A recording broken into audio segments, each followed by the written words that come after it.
Carmel Fisher, and you're watching the Sequire Spotlight. We are live at the LD Micro Invitational here at the Four Seasons Hotel in Westlake Village, California. With me, we have CEO Mr. Chris Miglino from, you guessed it, SRAX. Hi. Hey, Carmel, how are you? Very good, very good. Welcome. Firstly, congrats on an exceptional conference here today. Thank you. It's exceeded our expectations. It was fantastic. I think everybody's having a good time. People are ready to be back together again. Absolutely. And you can see that just with the sheer number of people that are here.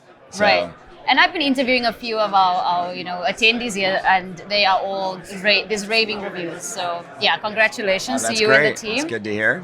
Fantastic. Tell us more about what SRAX does and what the highlight is for this last quarter at least. Sure. So SRAX is in the business of, we own a SaaS platform that public companies use in order to manage everything that they need to do as being a public company.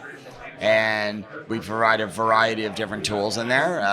One of the things we do is build community and help build community about different investors. And this conference, we own the LD Micro Conference, and we build community around this particular conference and help bring investors together with issuers and help them learn about each other. So that's a real big goal for us, is to try to build community. But on top of that, we provide a SaaS platform that the companies use. We do virtual conferences, we do in-person conferences, and everything is all tied together to help gain awareness for our issuers to meet the right investors so that they can get them invested in their company. Awesome. So I've been asking this question to a few of our interviewees, and that is, how people drive businesses. How do you invest in your human capital, and maybe touch on your management team, the board of directors? Yeah, so obviously everybody in the company makes the company. We have this term at SRAX, it's I am culture. And it's all about that everybody in the company drives the culture of the business. And so for us, it's really important to have a cohesive team, have the team work together, have the team be, always being kind and supportive and,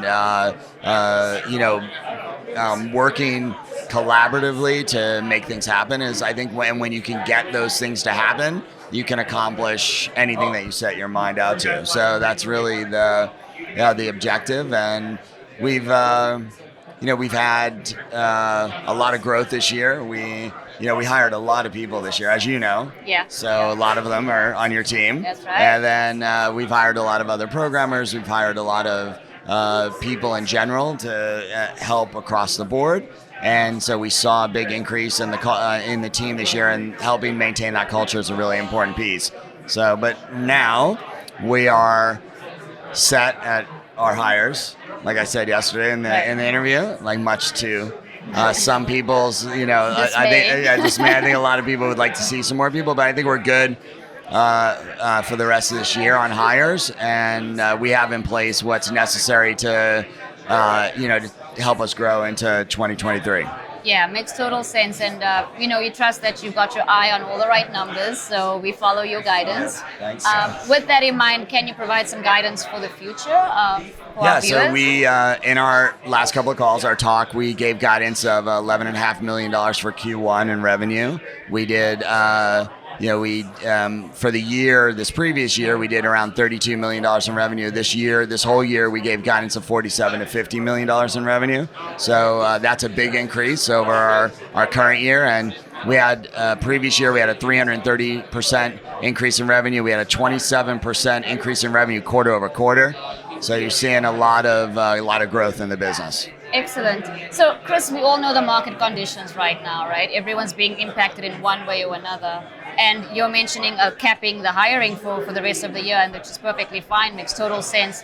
How else do you think we will be impacted as a SRAX, as business, and what are we going to do about that? Well, companies are entering into a different phase right now, right? The last couple of years have been completely crazy growth, and everybody was growing like nuts. Right. And now companies are going to have to adjust a little bit and get back to fundamentals and make sure that they're running profitable businesses. And if they're not running profitable businesses, then the financing that is going to be available for those companies is going to be a little bit more difficult and a little bit more painful for them to swallow on the equity side. And the capital markets have already shifted very quickly to take that into consideration. And so as we look at the companies that are here and are looking to raise capital for their business, they know that it's not what it was. We know that it's not what it was last year. It's just not walk into someplace and everybody's writing checks. It's a little bit more of a process, and it's going to be a little bit more painful for those companies to get the capital that they need. But that's the way it goes, and markets go in cycles, and people with money are very opportunistic. They want to get the best deal that they can get, and as they should, the same way that the company wants to get the best deal that they can get. So I think that's where we are now. Awesome. So with everything being a little fragile market-wise, and us obviously taking the necessary steps to remain afloat, what are the biggest strengths that will help us remain resilient? Well, I think I just got to collect. We're not doing what we need to do to stay afloat. We're we have profitable. Profitable. It's changed the word. Yes, profitable is a much better word than afloat. And where our goal is to remain profitable. Right. We gave guidance that we would have our strongest EBITDA quarter in the first quarter of this year. That's the strongest EBITDA quarter that we've ever had in the history of the company. So we're super excited about that. And I think that trend will continue on through the end of this year. So excellent. There's some new products that you can allude to for our viewers. Yeah. So we have. We've launched a bunch of really cool products this year, as you know, because we talk about them all the time. And Deal Center is our big product that we launched this year. It's a tool that allows public companies to track the issuance of shares in their business, where they went, and how fast they're being sold by the people that bought them. And it does a bunch of other things as it relates to tracking any restrictions that are in those deals, so that the companies can then keep track of what promises they made to other investors, so that they know if a future financing is going to impact a previous financing, the system will flag that and allow them to know that. So that's one thing we added. We've really gotten comprehensive on helping companies with their earnings calls, and you and your team have done a great job in helping companies do their earnings calls. They've really, starting to really embrace using that tool. So that's been a fantastic tool. And then just streaming these virtual conferences. We threw a lot of virtual conferences last year. We plan to throw around 20 of them or 30 of them this year. And so that has been something that we've worked on hard, and the software that we've built up around that is just fantastic. As you know, there's a lot of people that are watching the LD Micro stream live today and yesterday and tomorrow. And so you don't have to actually be here if you weren't invited to the invitational, but you can actually be watching it from home. So this is a lot, and we have a lot of amazing stuff that we're building, that a full pipeline of stuff over the next couple of next few months. Fantastic. Looking forward to it all. So with the development of these new products, are there any partnerships or M&As that are part of that? No, on the M&A side, no. We've been more focused on developing ourselves than buying anything. Right. We've gone through the buy cycle in the past, and it's just as much work to build it yourself as it is to integrate another company. But we'll be opportunistic in that if there is good opportunities as it relates to that, we'll certainly take a look. Awesome. So we want to always know more about the visionary behind the product. So tell us about your background and why you find yourself in this space. So I've always been an entrepreneur. I've started 3 different companies, and they've all ended up public. And so I learned a lot about what it took to be a public company in all of 3 of those businesses. And I was always, all of the pain points that I had in running a public company were the things that we've built into Sequire. So I said, you know what? There's got to be a solution here that will make the lives of CFOs, CEOs, IR teams, easier. And so that's really how we got to where we are today. I've always been in the data aggregation, data mining side of the world, and figuring out how to leverage data to improve and targeting and be able to reach people, build community. Those are all really important things around data. And their data sometimes can be stagnant, and you can see it as like just a number on a piece of paper. But when you can combine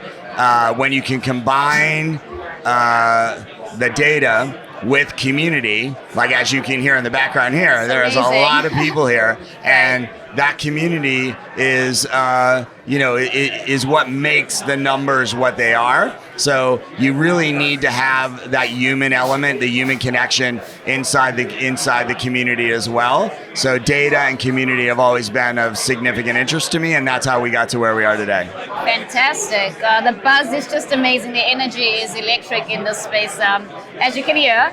But obviously what I'm hearing is that necessity breeds innovation, which is fantastic. I've been asking some of the people I've interviewed what their life lessons have been over the journeys that they've experienced, touching different industries, building companies.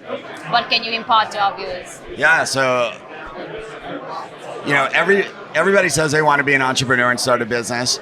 But I would say that it is more of a disease than it is anything else. For one's desire and need to start a business, it is innate in your, inside yourself. And so when you become an entrepreneur and you are wanting to grow a business, you have to be tenacious. You have to never give up on anything. You have to figure out how to weave around things. You need to deal with problems. I mean, the life of an entrepreneur it's just amazing, amazing, amazing, terrible, right. Terrible, terrible, terrible, amazing, amazing, amazing. So you never know what you're going to get tomorrow, and you need to be able to adjust, adapt, and move forward. So that's really how SRAX has gotten to where it is today. This is the most exciting time that we've ever had in SRAX. We're doing the coolest things. We're building the most amazing products. So it's if you are tenacious and you never give up, ultimately it will happen. You just can't do the same thing again and again, think you're going to get a different result. You need to adjust, modify, change. Right. The pivot, the ultimate pivot. Yes, constant. Constant pivot. Thank you. Just a few key takeaways for our viewers, then we can wrap this up. No, just we'd love you to take a look at SRAX. You look at SRAX.com. You can look at our product Sequire at Sequire.com. We'd love any issuers that are interested to, certainly we'd love to talk to you about being on the Sequire platform and within the Sequire community that we've built. And that's it. Just, if you're an existing investor, we appreciate your continued support. If you're a new investor that's thinking about investing, take a look at our numbers. We have some fantastic growth. Fantastic. Thank you so much, Chris. Thanks, Carmel. You're doing a great job. Thank you. Thank you. Guys, stay tuned. There's more coming on the Sequire Spotlight.